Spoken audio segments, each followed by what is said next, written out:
എടാ ശരത്തെ നിൻ്റെ ഒരു 2000 രൂപ ഉണ്ട് അവിടെ എടുക്കാനായിട്ട്. അത്യാവശ്യമാടാ. എന്താടാ 2000 രൂപയ്ക്ക് ഇത്ര അത്യാവശ്യം? എടാ ഇപ്പം ഞാൻ ഭയങ്കര മോശപ്പെട്ട അവസ്ഥയിലാണ് പോയിക്കൊണ്ടിരിക്കുന്നത്. കയ്യിലാണെങ്കിൽ 10 പൈസ ഇല്ല. ജോലി പോലും ഇല്ലടാ. ഞാൻ എത്ര ജോലിക്ക് ഇൻ്റർവ്യൂവിന് അറ്റൻഡ് ചെയ്തിട്ടുണ്ടെന്ന് ഒന്നും ശരിയാവണല്ലടാ. അങ്ങനെ ഇരിക്കുമ്പോൾ നമ്മുടെ സുധാകരനായിരുന്നില്ലേ, ആളോട് ഞാൻ വാർക്കപ്പണിക്ക് പറ്റുമെന്ന് ചോദിച്ചു. അപ്പോൾ ആൾക്കും പണിയില്ലടാ. അടുത്ത ആഴ്ച എങ്ങനെയും ശരിയാക്കാന്ന് പറഞ്ഞു.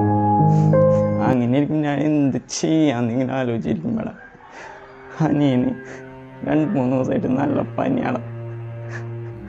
അവന് തീരെ വയ്യ. എൻ്റെ ഹോസ്പിറ്റലിൽ കൊണ്ടോ കാശില്ലടാ. ഞാൻ അതുകൊണ്ട് ചുക്ക് കാപ്പി കൊടുത്തിട്ട് അവനെ അവിടെ കിടത്തി ഉറക്കിണ്ടായി. ഇന്ന് രാവിലെ എൻ്റെ പാവം പറയും, ചേട്ടാ എനിക്ക് തീരെ വയ്യ. ഞാൻ എന്ത് ചെയ്യാനാണ്? കയ്യിൽ കാലില്ലാത്ത ഹോസ്പിറ്റലിൽ കൊണ്ടുപോകാൻ പറ്റില്ല. നീ എങ്ങനെയാലും ഒരു 2000 രൂപ തടാ, ഞാൻ അടുത്താഴ്ച നിനക്ക് തിരിച്ചു തരാം. എങ്ങനെയാണ് പെട്ടെന്ന് ഹോസ്പിറ്റലിൽ കൊണ്ടുപോയി? ഞാൻ ഇപ്പോൾ കാശ് കൊണ്ടുവരാം.